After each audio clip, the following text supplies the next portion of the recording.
በመላው ዓለም ላይ የምትገኙ ኢትዮጵያውያን ኦርቶዶክሳውያን በሙሉ እንኳን ለብርሃነ መስቀሉ በሰላም አደረሳችሁ አደረሰን።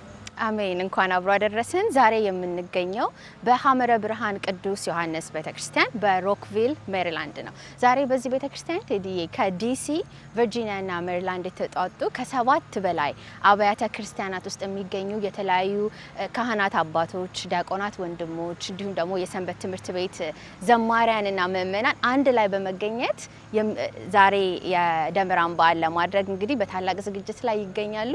አስበዋል 7 ቤተክርስቲያን አንድ ላይ መጥተው ያውን በባዕድ ሀገር በምንገኝበት በዚህ በሀገር አሜሪካ ደመቅ ብሎ ሊከበር ነው። ከፕሮግራሙ ከመጀመሩ ከጥቂት ሰዓታት በፊት ቀደም ብለን መተን አባቶችን ልናናገር እዚህ እንገኛለን። እንግዲህ በዓሉን ከኛ ጋር ከአሁን ጀምሮ አባቶችን የተለያዩ ጥያቄዎች በመጠየቅ እንጀምራለን። ከዛም በኋላ ደግሞ በምሽቱ ያለውን የዳመራ ፕሮግራምና የተለያዩ ፕሮግራሞች እናሳያቸዋለን። አብራችሁን ቆዩ። አሁን ቀጥታ አባቶቹ ጋር ሄደን ስለ መሰረቱ ነው የሚያወሩት ወይስ ስለ መስቀል በዓል? አባቶቻችን ስለ ሁለቱንም እዚህ ሐመረ ብርሃን ቅዱስ ዮሐንስ ቤተክርስቲያን አዲስ ትልቅ ህንጻ ለማሰራት መሰረት ተጥሏል። ስለዛም ይነግሩናል። እንዲሁም ደግሞ በዋናነት ዛሬ የተሰበሰብነው የመስቀልን በዓል ለማክበር ነውና የበዓሉን ሃይማኖታዊ ትርጉም ያስተምሩናል፣ እንዲሁም ቡራኬም ይሰጡናል ማለት ነው። ስለዚህ ወደ አባቶቻችን እናልፋለን። በያላችሁበት የተባረከ በዓል እንዲሆንላችሁ እየተመኘን እስከ ዝግጅታችን ፍጻሜ ድረስ አብራችሁ እንድትቆዩ በእግዚአብሔር ፍቅር እንጋብዛችኋለን። በድጋሚ እንኳን አደረሳችሁ። መልካም በዓል።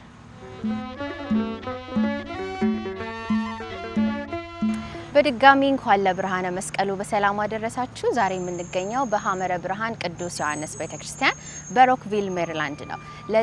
ለዚች ቤተክርስቲያናችን ዛሬ ድርብ በዓል ነው እንግዲህ የሚሆነው። አንደኛው የመስቀል ደመራን ፕሮግራም እናከብርበት ነው። ሁለተኛው ደግሞ ቤተክርስቲያናችን መሰረት የሚጣልበት ቀን ነው አይደለ? እንኳን ለዚች ቀን በሰላም አደረሰዎት አባታችን። አሜን። እንኳን አብሮ አደረሰን።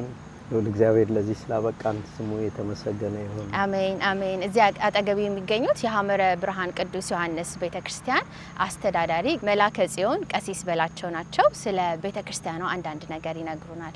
አባታችን እስኪ በድጋሚ እንኳን አደረሰዎት ለበዓሉም ለዚች እለትም ስለ ቤተክርስቲያናችን እስኪ አንዳንድ ነገር ይንገሩን። እሺ። በስመ አብ ወወልድ ወመንፈስ ቅዱስ አሐዱ አምላክ አሜን። በቅድሚያ ልዑል እግዚአብሔር የምህረት የቸርነት ጌታ ሁሉን ነገር ጠብቆ ለዘመነ ማርቆስ ይልቁንም የደመራን በዓል ደግሞ በመናከብርበት በዛሬው ዕለት ስላደረሰን ልዑል እግዚአብሔር ስሙ የተመሰገነ ይሁን። አሜን። በቅድሚያ ስለተሰጠን እድል እናመሰግናለን በእግዚአብሔር ስም። እንግዲህ ይህ የምትመለከቱት የሐመረ ብርሃን መጥምቁ ቅዱስ ዮሐንስ የኢትዮጵያ ኦርቶዶክስ ተዋሕዶ ቤተክርስቲያናችን ነው። ይህ ቤተክርስቲያን ከተመሰረተ በኢትዮጵያ አቆጣጠር 2017 እንደዚሁም በፈረንጆቹ 2009 በኢትዮጵያ 2017 በፈረንጆቹ ነው። እንግዲህ ከተመሰረተ ጀምሮ በእግዚአብሔር ፈቃድ መጥምቀ መለኮት ቅዱስ ዮሐንስ ረድቶን በመጀመሪያ ስብስባችን እንገለገልበት የነበረውን በሼዲ ግሮቭ እና ማንካስተር ሚል ሮድ ላይ ከዚያ ጀምረን በ3 አመት በጊዜው ቤተክርስቲያኑን ተከራይተን ስንገለገል ቆይተን ከዚያ በኋላ ግን እግዚአብሔር ፈቃዱ ሆኖ ይሄ የምታዩትን ስፍራ ከ4 አመት በፊት እንደ እግዚአብሔር ፈቃድ ወደ 5.4 ኤከር ነው። ይህንን ህዝበ ክርስቲያኑ ማህበረ ካህናቱ በአጠቃላይ በእግዚአብሔር ቸርነት ርብርብ ተደርጎ እንዲገዛ ሆኗል። እዚህ ያለው የኢትዮጵያ ኦርቶዶክስ ተዋሕዶ ቤተክርስቲያን የዚህ ሐመረ ብርሃን የቤተክርስቲያን አወቃቀሩ አመሰራረቱ የቤተክርስቲያኒቱን ሰማያዊ ዓላማ መሰረት አድርጎ በምድርም ደግሞ በመንፈስ ቅዱስ ቤተክርስቲያንን ሲመሩ የነበሩ ከ318ቱ ጀምሮ የነበረውን የኢትዮጵያ ቤተክርስቲያን ቅዱስ ሲኖዶስ ሕገ ቤተክርስቲያን ሕገ እግዚአብሔር መሰረት አድርጎ የተቋቋመ ነው። በዚህም እንግዲህ ቃለ ዓዋዲውን መሰረት አድርጎ አወቃቀርና አደረጃጀቱ በአስደናቂ ሁኔታ የሰበካ ጉባኤው አወቃቀር እንደ እግዚአብሔር ፈቃድ ካህናቱ፣ ምእመናኑ፣ ወጣቶች ተወካዮች ያሉበት ነው። በዚሁ መሰረት ዋናው ዓላማ የኢትዮጵያን ኦርቶዶክስ ተዋሕዶ ቤተክርስቲያን ዶግማ፣ ትምህርት ሃይማኖት፣ ቀኖና፣ ስርዓተ ቤተክርስቲያን ሲተላለፍ የመጣውን ለትውልድ እንዲቀርብ ደግሞ ትውፊቷን መሰረት አድርጎ አገልግሎት የሚሰጥበት ነው። በዚሁ መሰረት እንደምታውቁት የአሜሪካን ሕግ ደግሞ ባይሎ መሰረት አድርጎ አጣምሮ ተዋህዶ የተቋቋመ ቤተክርስቲያን ነው። በዚህ መሰረት እንግዲህ ሕገ ደንባችን ወይም የቤተክርስቲያናችን ቃለ ዓዋዲውን መሰረት አድርጎ የተቋቋመው እንደ ሕግ አውጪ ሰበካ ጉባኤው አለ፣ 9 አባላት ያሉበት ነው።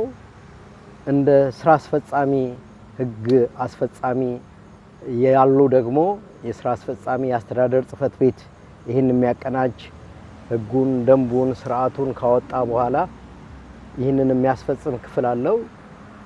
ወደ 13 የሚሆኑ የስራ አስፈጻሚ ክፍሎች አሉት። በእነዚህ ሁሉ ዋናውን ትልቁን መሰረት ያደረገውን የመንፈሳዊውን ተቋም የአብነት ትምህርት ቤት፣ የተኪ ትውልድ ሰንበት ትምህርት ቤት፣ መንፈሳዊ ዘርፉ በዘርፍ ተቋቁሞ እንግዲህ ዋናው መሰረት በውጭው ዓለም እንደምታውቂው አንደኛው ዋናው ዓላማ በአብነት ትምህርት ቤት በኢትዮጵያ ያለውን እዚህ ሀገር ላይ ተወልደው ያደጉትን ኦርቶዶክሳዊ የሃይማኖታቸውን እንዲማሩ እንዲያውቁ በተለይ የአብነት ትምህርቱን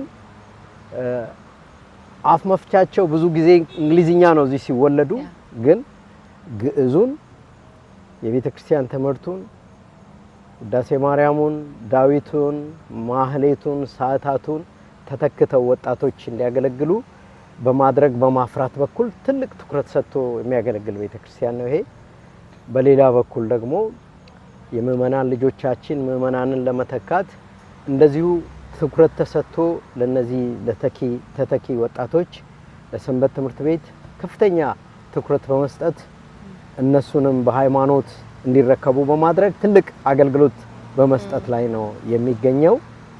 ከዚያ ባለፈ እንደምታውቁት ዋናው መሰረቱ የቤተ ክርስቲያኒቱ ሰዎች ኃጢአተኞች መተን ንስሐ ገብተን ጽድቅን እውነትን ይዘን ለንስሐ ለስጋው ደሙ ቀርበን ሰማያዊ ክብር እንድንወርስ ማድረግ ነው የዚህ ዋናው ትልቁ ዓላማ። ሌሎች ድጋፍ የሚሰጡት በየሙያቸው ሂሳቡን በተመለከተ እንደምታውቁት ከሐዋርያት አገልግሎት ጀምሮ አንዱ የጎደለው ይሁዳ በገንዘብ ምክንያት ነው። በውጭው ዓለም ደግሞ ያለው ብዙ ሰው እውነት ነው ገንዘቡን አውጥቶ በአግባቡ በስርዓቱ ቤተክርስቲያን ዓላማ ላይ እንዲውል ግልጽ የሆነ እውነት የሆነ የስራ ሪፖርት የገንዘብ አወጣጥና አገባብ ሪፖርት በግልጽ በየ3 ወሩ ያቀርባል። በየሳምንቱ የሚገባውን ለሕዝበ ክርስቲያኑ ያሳውቃል። ስለዚህ መጀመሪያ መሰረት አድርጎ ይሄ ቤተክርስቲያን የሚሰራው እቅዶችን እግዚአብሔር እንዳስተማረ እንደነገረን የዓመቱ እቅድ ይወጣል፣ የበጀት እቅድ ይወጣል። በዛ መሰረት እያንዳንዱ እንዲፈጸም ይደረጋል ማለት ነው። ስለዚህ ቼክ እንደ ባላንስ የሚሉትን በደንብ መሰረት አድርጎ ሕዝበ ክርስቲያኑ ነፃ ሆኖ ሁሉም በእኩልነት እንዲሳተፍ በጊዜው በጉልበቱ በእውቀቱ በህይወቱ ትልቅ አስተዋጽኦ የሚያደርግ ፍቅረ እግዚአብሔር ያደረበት ምእመን ነው። ተከባብሮ ወዶ የሚፈጽመው ተግባር ነው እንደምታዩት። ለዚህ ነው በአጭር ጊዜ ውስጥ አሁን እንደምታዩት ወደ ከ8 እስከ 10 ሚሊዮን የሚደርስ ይሄ አዲሱ ህንጻ ለመስራት እንግዲህ እየተዘጋጀን ነው ያለነው። እግዚአብሔር ፈቃዱ ሆኖ ዛሬ ብፁዕ አቡነ ያሬድ በተገኙበት የመንበረ ፓትርያርክ ጠቅላይ ቤተ ክህነት የሰበካ ጉባኤ መምሪያ የበላይ ኃላፊ ናቸው። እንዲሁም የምስራቅ አርሲ ሀገረ ስብከት ሊቀ ጳጳስ ናቸው። እሳቸው መሰረቱን እንግዲህ መጀመሩን የህንጻው መጀመር ዛሬ መሰረቱ ይጣላል ማለት ነው እና ይህ የሐመረ ብርሃን መጥምቁ ቅዱስ ዮሐንስ ቤተክርስቲያን እንዳልኳችሁ የሚተኩ ካህናትን በማፍራት የሚተኩ ምእመናንን እውነተኛ ምእመናንን በማፍራት ቤተክርስቲያን ውስጥ እውነተኛ አገልግሎት እንዲሰጥ ከማድረግ አንፃር የበኩላችንን በማድረግ ላይ ነው ያለነው ማለት ነው። እንግዲህ የሁሉም ሕዝበ ክርስቲያን ጸሎት ይህን ቦታ በማሰብ ህንጻ እንደመገንባታችን እንደምታውቁት የሁሉም በጣም የሚገርማችሁ ፈንድሬዝ የሚባል አናውቅም ነበረ። ልክ ይህን ቦታ ስናገኝ በ3 ሳምንት ጊዜ ውስጥ ነው ዳውን ፔመንቱን ሁሉም አዋጥቶ የሸፈነው ማለት ነው እና የዛን ያህል ፍቅር ያለው ነው ምእመናኑ እያንዳንዱ የሚያደርገው። እንግዲህ ይህንን ደግሞ በዓለምም ሆነ በተለያየ ስፍራ የምትሰሙ የምታዩ ወገኖች የቤተክርስቲያን ልጆች ኦርቶዶክስ ተዋሕዶ ቤተክርስቲያን ደጋፊ የሆናችሁ ሁሉ ይህ እውን እንዲሆን ይሄ ህንጻ እንግዲህ መሰረቱ ዛሬ ከተጣለ ማንኛውንም የህንጻውን ፈቃድና ሌሎች ሂደቶችን አገባደን እዚህ ደርሰናል። ስለዚህ እንደ እግዚአብሔር ፈቃድ በአጭር ጊዜ ውስጥ የምታዩት ፊት ለፊታችን ይህንን ትልቅ ህንጻ ገንብተን አገልግሎት እንዲሰጥ ይደረጋል ማለት ነው። አሜን። እግዚአብሔር ፍቃድ ይሁንልን። ሀሳቦትም ተሳክቶ ለማየት ያብቃን። እግዚአብሔር ቤተክርስቲያናችን እንዳስጀመረ ደግሞ ህንጻ ቤተክርስቲያኑ ተሰርቶ አልቆ ለመመረቅ ያብቃን። በተለያየ በአሜሪካም ሆነ ደግሞ በተለያየ ቦታ ሆነው ይህን ፕሮግራም ለሚከታተሉ ኦርቶዶክሳውያን ቤተክርስቲያኑን እንዲደግፉ ማስተላለፍ የሚፈልጉት መልእክት ካለ መደገፍስ የሚፈልጉት እንዴት አድርገው ድጋፋቸውን መስጠት እንደሚችሉ እሱን ይንገሩ። ለምሳሌ ሌላ ዓለም ላይ ሆኖ ገንዘብ ማዋጣት የሚፈልግ መርዳት የሚፈልግ ይህን ቤተክርስቲያን ማገዝ የሚፈልግ ሰው የመክፈያ ሲስተሞች ተዘጋጅተዋል፣ የመርጃ መንገዶች አሉ። እግዚአብሔር ይስጥልን። በእውነቱ እንደምታውቁት ይህ የቤተክርስቲያን አገልግሎት ከትውልድ ትውልድ የሚሻገር አሁን ወደ ኢትዮጵያ በመለሳችሁ ስላሴ ካቴድራል ወይም አራዳ ቅዱስ ጊዮርጊስ ያለውን አባቶቻችን ሰርተውት ለትውልድ ለልጆች አስተላልፈውታል።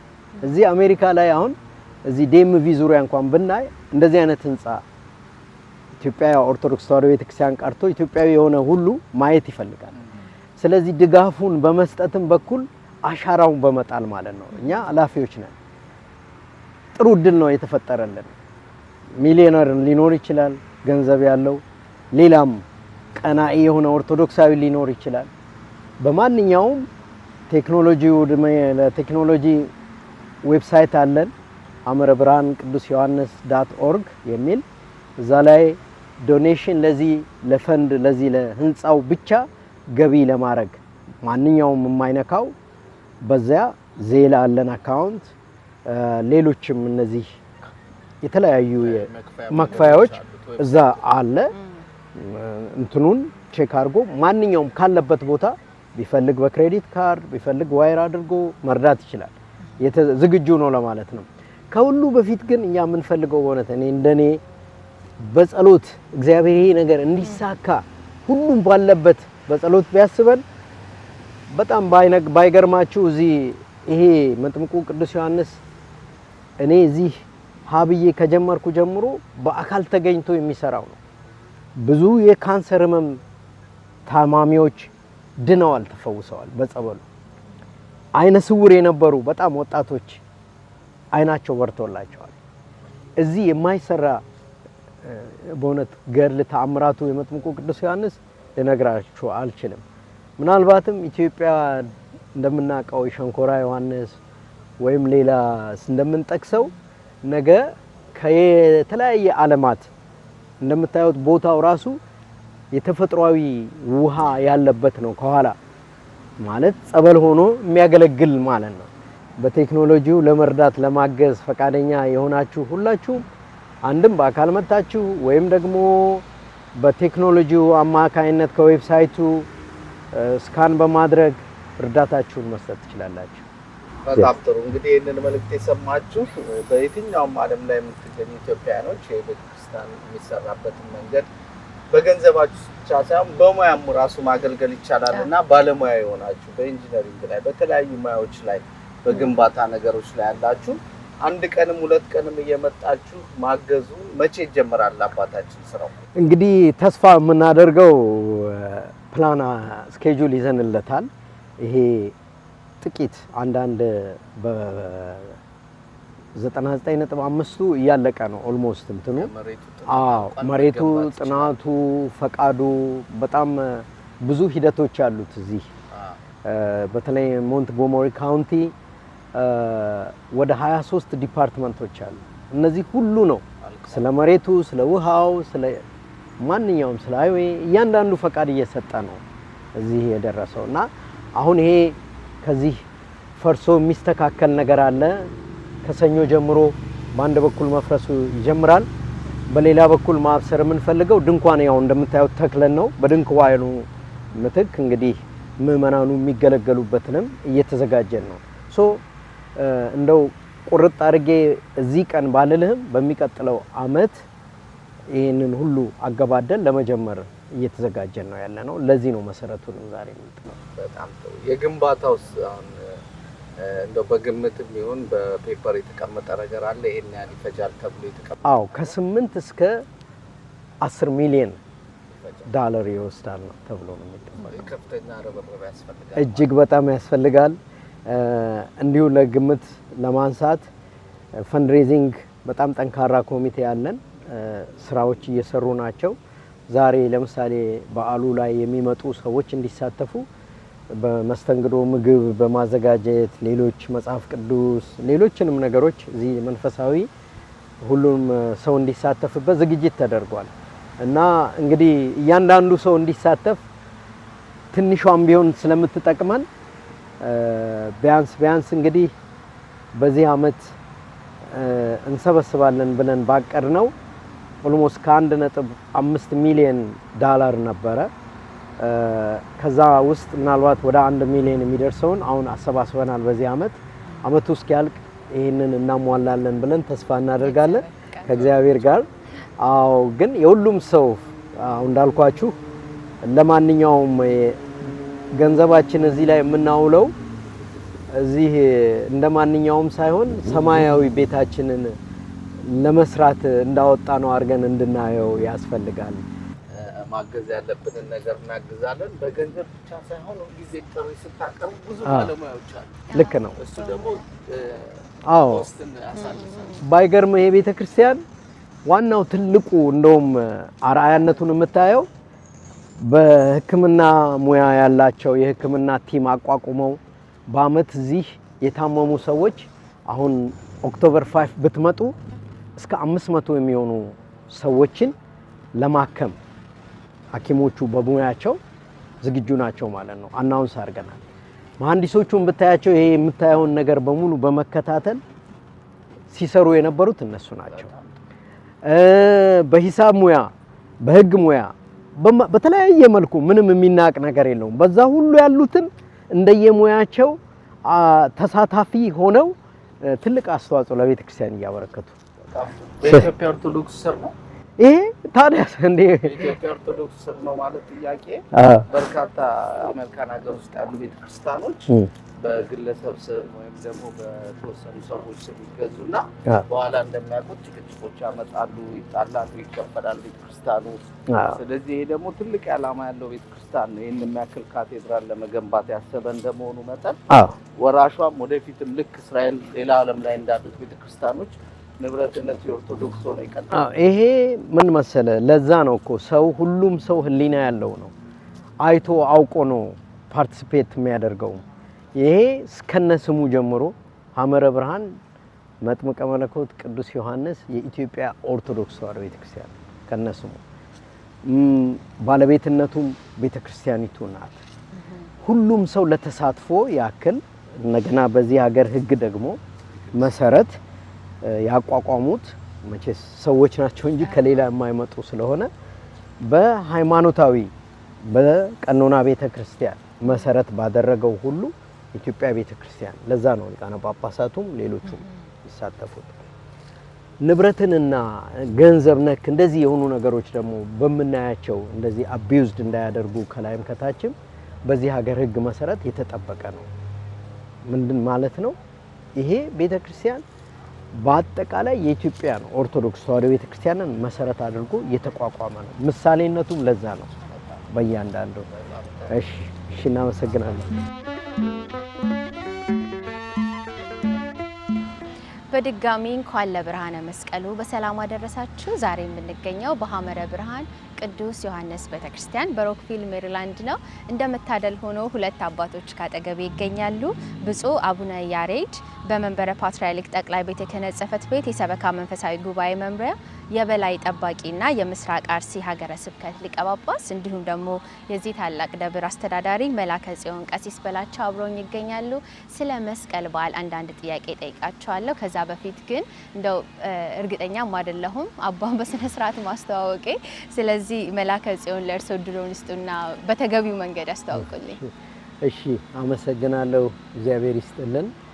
እንኳን ለብርሃነ መስቀሉ ሁላችንም አደረሰን። እንግዲህ ብፁዕ አባታችን ብፁዕ አቡነ ያሬድ በመንበረ ፓትርያርክ ጠቅላይ ቤተ ክህነት ጽሕፈት ቤት የሰበካ መንፈሳዊ ጉባኤ መምሪያ የበላይ ጠባቂና የምስራቅ አርሲ ሀገረ ስብከት ሊቀ ጳጳስ ነው በመካከላችን ተገኝተው።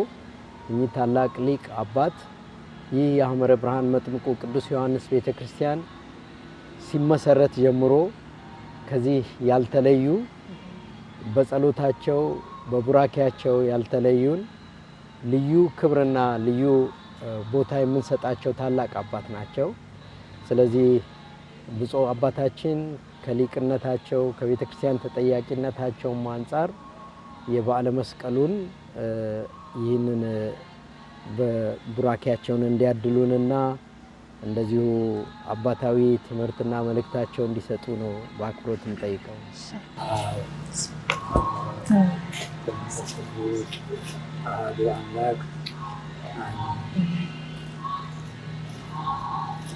ነገረ መስቀሉ ሰበከየግዱ በሐመረ ብርሃን ወለምሰ እለድህነ ኃይለ እግዚአብሔር ውእቱ መላከ ጽዮን ይዙ ታላቅ ክቡር ሐመረ ብርሃን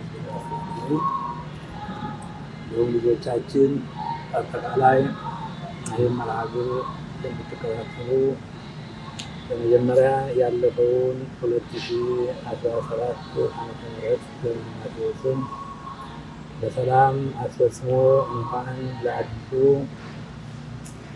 ዘመነ ማርቆስ 2018 ዓመተ ምህረት በሰላም አደረሳችሁ አደረሰ። በመቀጠልም በመጀመሪያው ዓመታዊ በዓል ከምናከብርባቸው ከአዲስ ዘመን ውስጥ ከመስከረም የመጀመሪያው ብሔራዊ አደባባይ በዓል የሆነው የነፃነታችን የሰላም እርቅ የተፈጸመበት ሰውና እግዚአብሔር አንድ የሆነበት ለታላቁና ለገናናው የጌታችን የመድኃኒታችን የኢየሱስ ክርስቶስ ብርሃነ መስቀሉ ዋዜማ ደመራ በዓል እንኳን አደረሳችሁ አደረሰን። በሀገር ውስጥም በሀገር ውጭም በርቀትም በቅርብም ያላችሁ ሁላችን እንኳን በሰላም አደረሰን። ቅድም ከሰላምታዬ በፊት ነገረ መስቀሉ ሰበብ ብሏል። የመስቀሉ ነገር ባለአዋቂዎች ዘንድ በሰነፎች ዘንድ በኢአማንያን ዘንድ ስንፍና ነው። ባመንበት በዳነው ለበኛ ዘንድ ግን የእግዚአብሔር ኃይል የሚገኝበት ሕይወት፣ ሰላም፣ ፍቅር ነው መስቀል። ይህን የተናገረው ሐዋርያው ቅዱስ ጳውሎስ በአንደኛው ቆሮንቶስ መልእክቱ ምዕራፍ 1 ቁጥር 18 ላይ ኃይለ ቃል እናገኛለን። እንግዲህ ይህን መስቀል ባለአዋቂዎች ባላመኑ ዘንድ ስንፍና፣ ባመንበት መዳን ነው፣ ለእኛ ግን ሕይወት መሆኑን የምናረጋግጠው ቀደም ሲል የሰው ልጅ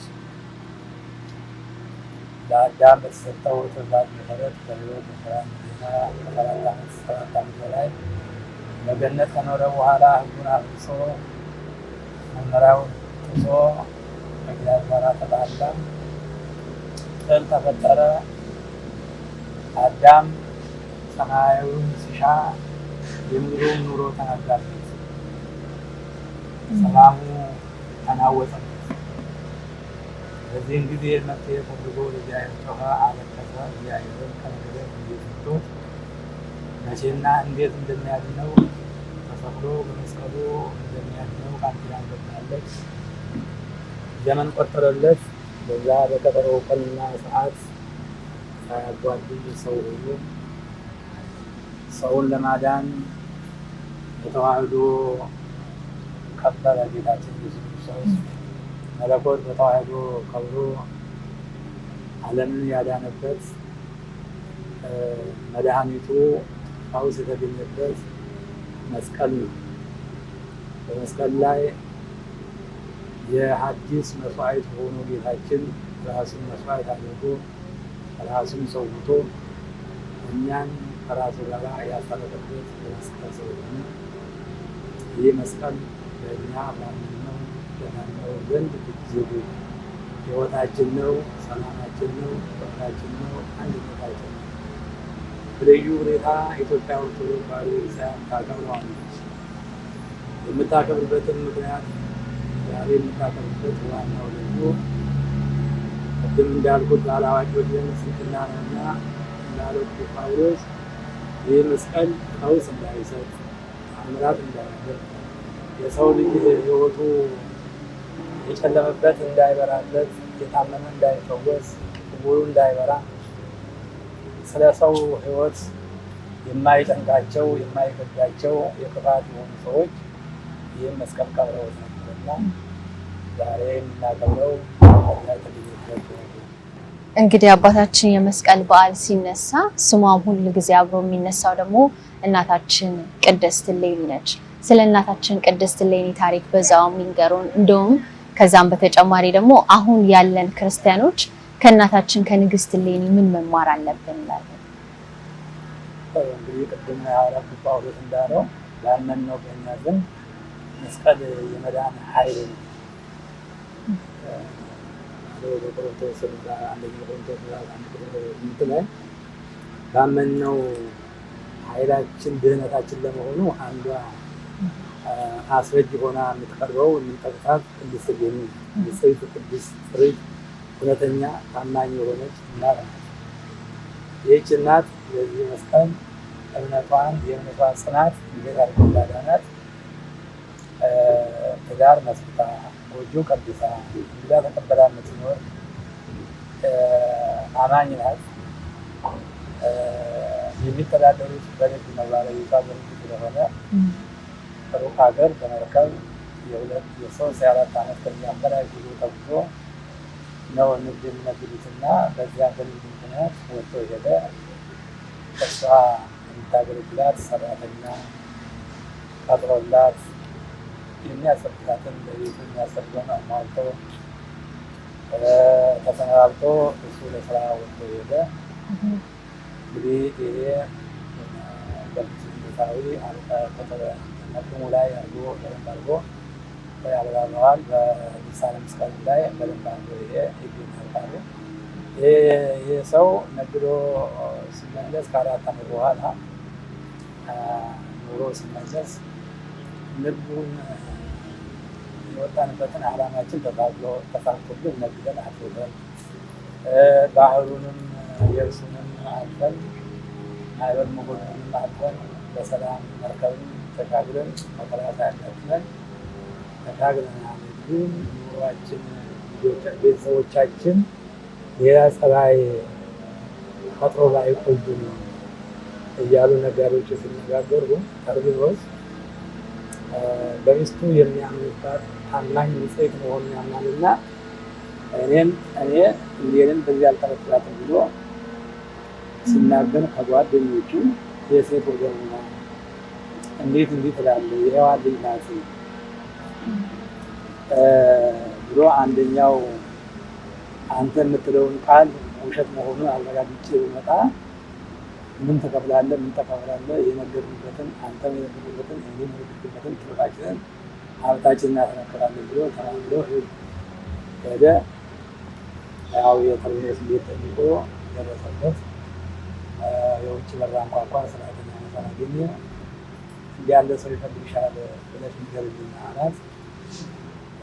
አይቻልም ብላ እሷን አስረድታ ስለምታውቅ ሰው ቢሆንም ሄደች ንገሪ አላት። ሄዳ ብትነግር ሳይሳካላት ቀረ።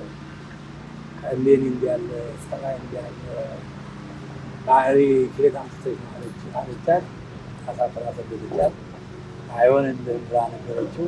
ሌላ የሽንገላ የቅጥፈት የውሸት መንገድ ፈልጎ ማጣሪያ መንገድ ለእሷም ገንዘብ የሚሰጥበትን መንገድ ጠይሶ ምልክት ማስረጃ ከእሷ የሚያገኝበትን መንገድ አመቻችቶ አመቻች ያላት። እንዳመቻች አንተ እንደዚህ አውጅ ነጋዴዎች መጥተዋል አውጅ አለችው። ነጋዴዎች መጥተዋል፣ ባህር ተጋቢ የብስ መጥተዋል። ሜቴርሶም ሚኒስተር ቤቱን አዘጋጁ።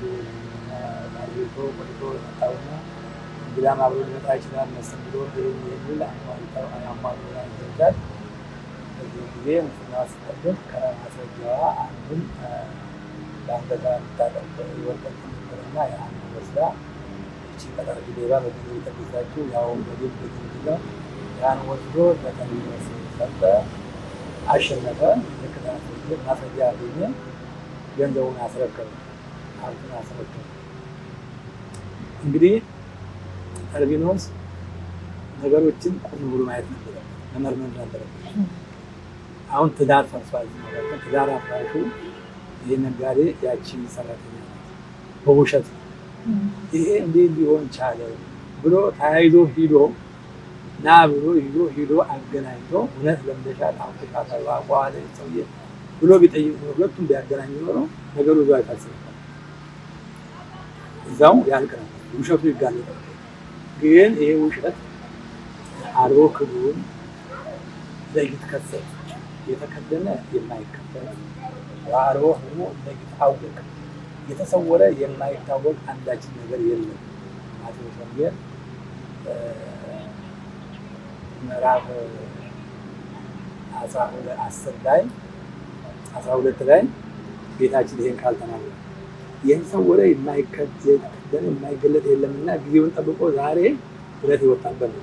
መስቀል የምናከብርበት እውነታው የወጣበት እውነቱም የተገኘበት ነው። እቺና በዚህ ምክንያት ሰው ገብቶ አዘነ። ባሮቹ እንደገባው እንታዘናላችሁ። ችግሩን ነገራት። ለማሳጠር ችግሩን ነገራት። አንቺ ከኔ አልፈሽ ትዳር አፍርተሻል፣ እኔ ከአንተ ውጭ ይሄን አላደረኩም ብላ ነገረችው። አላመናትም። እንግዲያው ስራሽ አውጣሽ ብሎ ወስዶ ከባህር ጣላት። ባህር ጥሏት እሷን ተመልሶ ከቤቱ መንገድ ሄጄ ሽፍቶች ወንበሮች ባለቤቴን ገለውብኝ እኔም ውጭ ነው አመለጥኩ ብሎ አዘን ተቀመጠ። ዘመድ አለቀሰ። ያው ቀብሯን አልተገኘም ብሎ ይሄን አወጀ። እቺ ግን አማኝ ለእኛ ላመንነው ድነታችን ነውና አማኝ ናትና በባህሩ ላይ ለሁለት ወር ያህል በሳጥን ቆልፎ ነው ባህር ላይ ጣላት። መልአኩ እየቀዘፈ እየመገባት ሁለት ወር ላይ ባህር ላይ ተንሳፋለች። ከሁለት ወር በኋላ በብላንታ ሀገር ጫፍ ላይ ወጣች። እዚያ ፍልስታ አገኛት። አስከፍቶ ከፍቶ ላይ በዋነኞች ይዞ ከፍቶ ላይ እንዲያለ ይመስል አንቺ እንደሆነ ክርስቲያኖች ማርያም ሚሏት ናት ብሎ በጠይቃት እንዴት አለኝ ይላል። እንዲያለው ድግብ ህጋዊ ነው ያለችው። በዚህ ምክንያት እሱም ደግሞ ሚስቱን ታበት ነበርና በትዳር መሮ እንደሚገባቸው ጠይቃት እኔ ክርስቲያን አንተ ዓለማዊ ነህ እንዴት ይሆናል ያጠየቀችው። ክርስትናው እስከሚሳ ድረስ መተማመኛ ይሆን ዘንድ ከደሟ ቀብታው ጠጣ። አንቺ ያልሽው ሃይማኖት ትከተላለህ ማለት እንደዚህ ከሆነ ዛ ደሟን አውጥታ እስክታምስ ስትምር ብላ ለዚህ ጋር ብቻ ፈጽመው ደሟን ቀብታ ማለት ነው። ይሄ ቆስጠንጢኖስ ተወለደ። የቆስጠንጢኖስ ከተወለደ ከ34 ዓመቱ ሀያ ከነገሰ በ20 ዓመት በኋላ እቺ ንግስት ልጇን በሕግ ስርዓት ስታሰምር ያሳለፈችውና ስለት አለ የጌታ መስቀል አፈራርቃ ባወጣና ጠየቀችው። አውጪ አላት ይዘውታለች።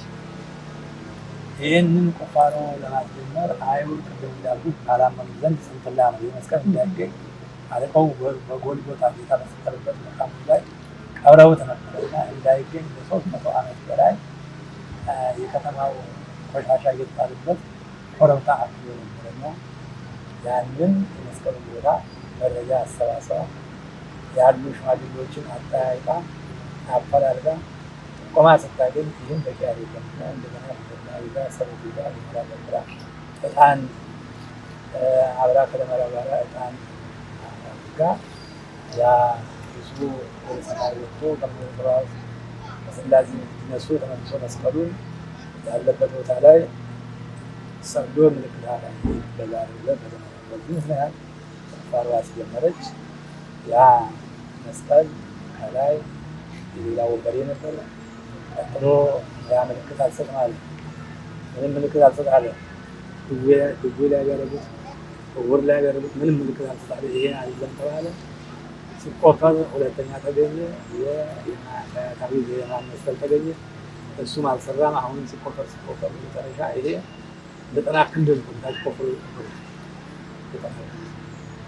ይሄ ከ45 ሜትር ታች ነው ላይ የሆነ ክንድ ቆፍሮ ሜትር ላይ ቆፍሮ ነበርና በመጨረሻ ጌታችን መስቀል ሲወጣ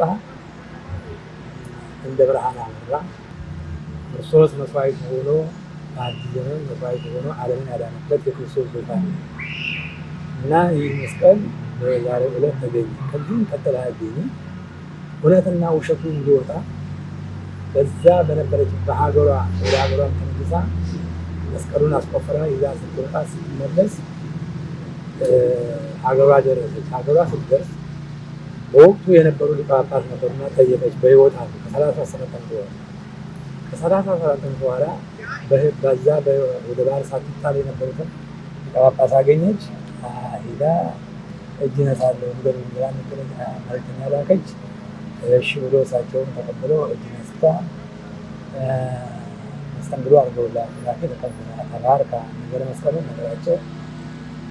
አንድ ነጋዴ ነበረ በዚህ በስፋዋ መስቀል ሶሪያዊ የሆነ ትውልዱ ሶሪያዊ የሆነ ተርቢኖስ የሚባል ቢኖር ይሆን ብላ ጠየቀች። ቢኖር አለ ታዋቂ ነጋዴ ስለነበረ ቢከስልም አለ ብላ አለ ብሎ ነገባት። አስፈልኛለች አስፈላጅ መጣ። ተርቢኖስ መጥቶ ተጠየቀ።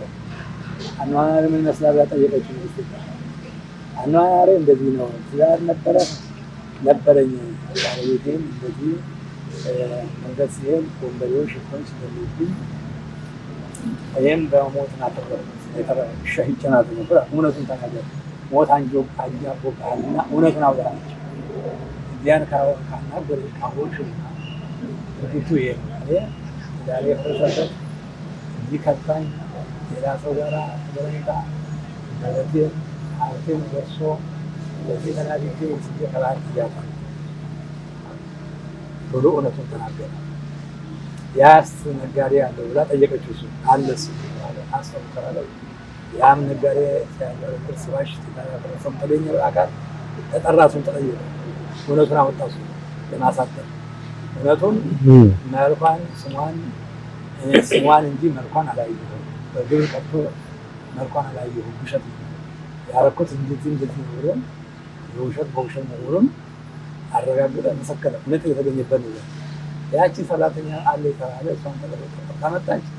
እሷም እንዴት አድርጋ አገራ በገንዘብ እንዳወጣ እንደሰጠችው ተጋለጠ። ሁሎች እውነት ተጋለጠ።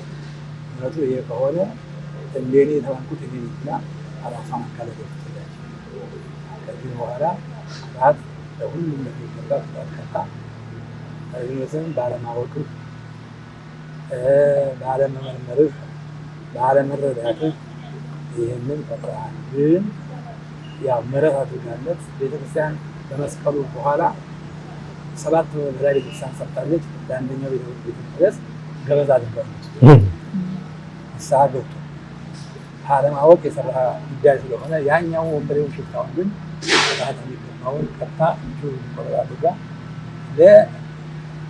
ያችኛዋ አገልጋይ ለሱ አገልጋይ እንድትሆን ትፈልጋለች። እንድትጦሮስ ትልቅ ድረስ በንስሐ ታጥቦ ንስሐ እንዲሆን ንስሐ ገብቶ ትዳር አፍርሷል፣ ውሸት ተናግሯል፣ የማይገባ ስራ ሰርቷል፣ ንብረቱን አስመልሳል። የወሰድከውን ንብረት መልሰላ ለተርቢዎች አስመልሳል፣ ገንዘቡን አስመልሳ። በዚህ መልክ እምነቷ የጸና ለትዳሯ የታመነች ለሃይማኖቷ የጸና እግዚአብሔር ደግሞ ሁሉን ጠብቆ ሀሳቧን አሟልቶላት ስትመኝ የነበረው መስቀሉን አውጥታ ትውልዱ የሚማረው በሆነ ባልሆነ በትንሽ ነገር ትዳርን ያክል ባሉባልታ በመንደር ወሬ ሳይመረመር ሳይደርስበት ጉዳዩ ሳይጣራ በዘመድ በወገን በወዳጅ የሚወራውን ወሬ ይዞ ትዳር እንዳያናገር ከሃይማኖቱ እንዳይወጣ ከእሷ የምንማረው የእምነቷ ጽናት በባህል ላይ መልአኩ እየጠበቀ ከሞት ያዳናት እምነት ስላላት በኋላም ዘመን ደግሞ እውነቱን ደግሞ ዛሬ የተገኘበት እውነቱ የተገኘበት ያም ጠፍቶ የነበረው መስቀልም እውነቱ የተገኘበት ለእሷ እውነት የመጣበት መስቀልም በግፍ የተቀበረ ለሰው ልጅ ሕይወት እንዳይሆን የተቀበረበት ባላዋቂዎች ዘንድ ስንትና አዋቂ ባመኑ ዘንድ ሕይወት ኃይል ስለሆነ በዚህ መስቀል በመክረት እናከብራለን። ከንግሥት እሌኒ የምንማረው ቤተክርስቲያናችን ሁል ጊዜ ይሄንን በአደባባይ የምታከብረው የእምነቷን ጽናት እውነቱ የተገኘበት መሆኑን መስቀል ኃይላችን ነው። መስቀል ቤታችን ነው። መስቀል መድኃኒታችን ነው። መስቀል በአጠቃላይ ለእኛ ለክርስትና ለዓለም ሁሉ ሕይወት የተሰጠ በሕይወት ሆኖ መስዋዕት የቀረበበት ዓለም ነፃ የወጣበት ነው። ካለማወቅ ሌሎች ካለማመን ካለመሰጠር ማንም ሳይለይ ለሰው ልጅ ሁሉ ድህነት የተሰጠበት መስቀል። በዚህ መሰረት ቤተክርስቲያናችን ደግሞ ይህንን በልዩ ሁኔታ ይህንን ዛሬ ታከብረዋለች። ይህም መስቀል በዓለም አቀፍ ላይ ብሎ ዓለም አቀፋዊ ብሎ በኢትዮጵያ አልፎ በዓለም አቀፍ እንዲከበር በዚህ ደረጃ አድርሳለች። ኢትዮጵያ ኦርቶዶክስ ተዋሕዶ ቤተክርስቲያን ድጋሜ ሁላችን እንኳን በሰላም አደረሳችሁ። በወንጌሉ ያመናችሁ በወንጌሉ ያመናችሁ እንኳን ለብርሃነ መስቀሉ አደረሳችሁ። እንኳን ለብርሃነ መስቀሉ አደረሳችሁ። እንኳን ለብርሃነ መስቀሉ አደረሳችሁ። እንኳን ለብርሃነ መስቀሉ አደረሳችሁ። በወንጌሉ ያመናችሁ በወንጌሉ ያመናችሁ እንኳን ለብርሃነ መስቀሉ አደረሳችሁ። እንኳን ለብርሃነ መስቀሉ አደረሳችሁ። እንኳን ለብርሃነ መስቀሉ አደረሳችሁ። እንኳን ለብርሃነ መስቀሉ አደረሳችሁ። በወንጌሉ ያመናችሁ በወንጌሉ ያመናችሁ እንኳን ለብርሃነ መስቀሉ አደረሳችሁ። እንኳን ለብርሃነ መስቀሉ አደረሳችሁ። እንኳን ለብርሃነ መስቀሉ አደረሳችሁ።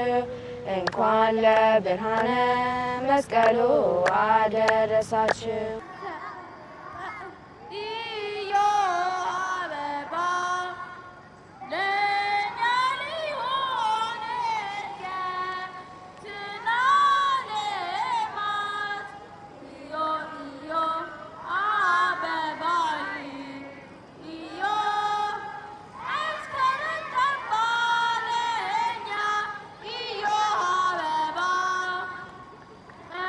ተዋህዶ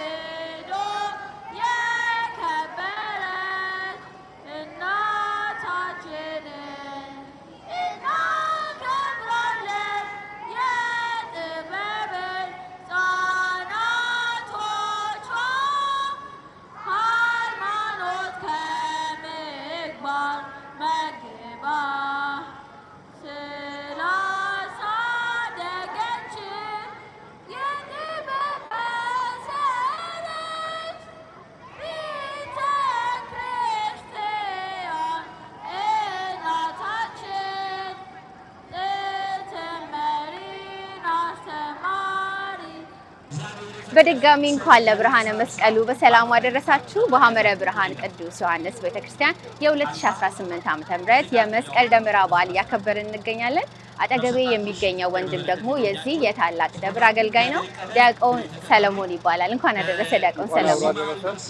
የዚህ ቤተክርስቲያን ከሚያገለግሉት ስራ በተጨማሪ ደግሞ በዋናነት ተተኪ ትውልድ ላይ የተተኪ ትውልድ ክፍል ኃላፊ እንደሆኑ አውቃለሁ። በተለይ ደግሞ እዚህ ሀገር ልጆች ሲያድጉ ኢትዮጵያዊ ማንነታቸውን ኦርቶዶክሳዊ ሃይማኖታቸውን ጠብቀው እንዲሄዱ ተተኪ ትውልድ በጣም ትልቅ ስራ እየሰራ እንደሆነ አውቃለሁ። እስኪ ስለዛ ትንሽ ነገር ይበሉ።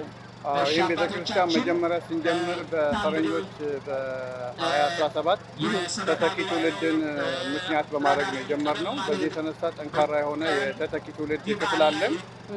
ልጆቹን በእድሜ ከፋፍለን እናስተምራቸዋለን። አማርኛ እናስተምራለን። ቋንቋቸው ደግሞ እንግሊዝኛ ስለሆነ የሃይማኖት ትምህርት ደግሞ በእንግሊዝኛ እናስተምራቸዋለን፣ በሚገባቸው ቋንቋ ማለት ነው። እሱን ነገር ነው የምናደርገው ማለት ነው። በተጨማሪ ደግሞ ያሉትን ዲያቆናት ደግሞ ሜንተር አደርጋለሁ ማለት ነው። ላለፉት 20 ዓመታት በአሜሪካን ሀገር በልጆች ዙሪያ ሰርቻለሁ። ብዙ ሰው የሚያውቀኝ በቅድስት ማርያም ቤተክርስቲያን በዲሲ ነው ለብዙ ዓመት። ይህን ስንጀምር ደግሞ እዚህ ስራ ጀምረናል ማለት ነው። በቅርቡ ደግሞ ለተተኪ ትውልድ የሚሆን አዲስ መጽሐፍ እንዳሳተሙ እያየው ነበር፣ ጋይዲንግ ዘ ፌይስፉል የሚል። ስለዚህ መጽሐፍ እስኪ አንዳንድ ነገር ይበሉ። ይህ መጽሐፍ እንግዲህ ይህ መጽሐፍ ለተተኪ ትውልዱ በተለይ ደግሞ ለዲያቆኖች እና ወደ ድቁና ለሚሄዱ ልጆች መሪ የሚሆን መጽሐፍ ነው። ምክንያቱም ብዙ ጋፕ አለ። ዝም ብዬ ጋፑን ስላየውና ብዙ ዲያቆናትንም ኢንተርቪው አድርጌ በሰሜን አሜሪካ ከነሱ ባገኘሁት ሀሳብ ነው ይህ መጽሐፍ እንትን ያደረኩት። እንደ ዲያቆን ምን ማድረግ እንዳለባቸው ብዙ ይሄ የአብነት ትምህርት ቤቱን ይማራሉ። ዜማውን፣ ሰዓታቱን፣ ቅዳሴውን ጎበዝ ናቸው። ከዛ ውጭ ያሉትን ደግሞ የሞራል ትምህርቶች፣ አንዳንድ ነገሮች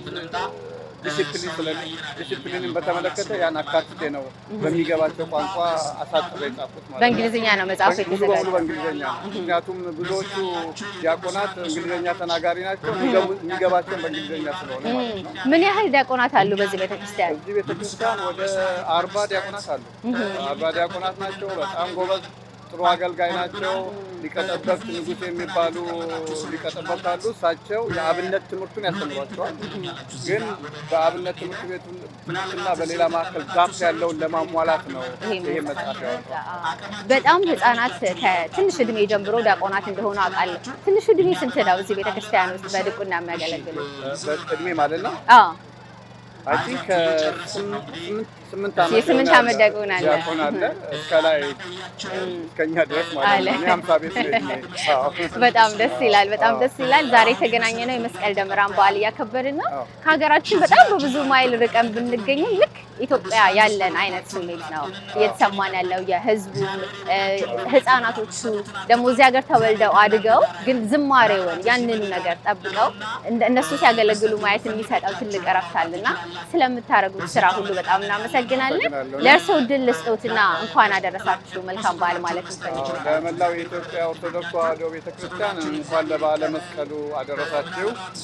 ለሀገራችን ለኢትዮጵያ ሰላምን፣ ፍቅርን፣ አንድነትን ለምንኖርበት ሀገር ሰላምን ለመላው ዓለም ሰላምን እግዚአብሔር ይሰጥልን ተስፋ እናደርጋለን። አሜን። በጣም አመሰግናለሁ ዲያቆን ሰለሞን። መልካም በዓል።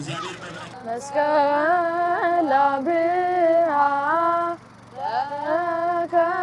ከዋክብት አሰገወ ሰማይ እምኩሉ ፀሐይ አራየ መስቀል አብርሃ በከዋክብት አሰገወ ሰማይ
አኔ እንዴት ነበር በዓሉ? በቆንጆ ሁኔታ ነው የተከበረው። በጣም ደስ የሚል ቦታ ነው የመጣ ነው። ምን ትያለሽ ስለ ዛሬው በዓል? በጣም የሚገርም በዓል ነበረ። በዚህ በሐመረ ብርሃን ቅዱስ ዮሐንስ ቤተክርስቲያን በሮክቪል ሜሪላንድ ተገኝተን ያከበርነው። በዓሉን ደግሞ በጣም ልዩ የሚያደርገው ከ7 አብያተ ክርስቲያናት የተውጣጡ የቤተክርስቲያን አባቶች፣ ዲያቆናት፣ የሰንበት ትምህርት ቤት ዘማሪያን አንድ ላይ ተሰብስበው ከ7 ቤተክርስቲያን የመጡ ምእመናን አንድ ላይ በታላቅ ድምቀት ነው የተከበረው። ድባቡ እንግዲህ ልክ ኢትዮጵያ መስቀልን ስናከብር ያለው ድባብ አይነት ነው። በጣም ደስ ይላል። በብዙ አባቶች ተከበን ነበረ። እንዲሁም ደግሞ የምስራቅ አርሲ ሀገረ ስብከት ሊቀ ጳጳስ የሆኑት ብፁዕ አቡነ ያሬድን በመካከላችን ተገኝተው ቡራኬ ሰጥተውን ነበር። ከኢትዮጵያ ድረስ መጥተው በጣም ደስ የሚል በዓል ነው። እናንተም በያላችሁበት ደስ የሚል የተባረከ የመስቀል ደመራ በዓል እያከበራችሁ እንደሆነ ተስፋ እናደርጋለን። እንግዲህ የ2018 የመስቀል በዓል በዚህ ሜሪላንድ በሚገኘው ቅዱስ ዮሐንስ ቤተክርስቲያን በዚህ መልኩ ተጠናቋል። እንግዲህ ሁላችሁንም ይሄ ዓመት ያሰባችሁ ተሳክቶ ሀገራችንን ይህንንም ዓለም በሙሉ ሰላም አድርጎልን በሰላም በፍቅር በደስታ አብረን በጋራ ኖረን ችግሮቻችንን ፈተን በሰላም አሳልፈን ይህንን ዓመት በዓልና አዲስ ዓመትን በሰላም አሳልፈን ለሚቀጥለው ዓመት በሰላም ያደርሰን እያለን እኛም በዚህ ዝግጅታችንን እናበቃለን። ሁላችሁም በያላችሁበት መልካም የመስቀል በዓል። ሰላም። ደህና ይስጥልኝ። ደህና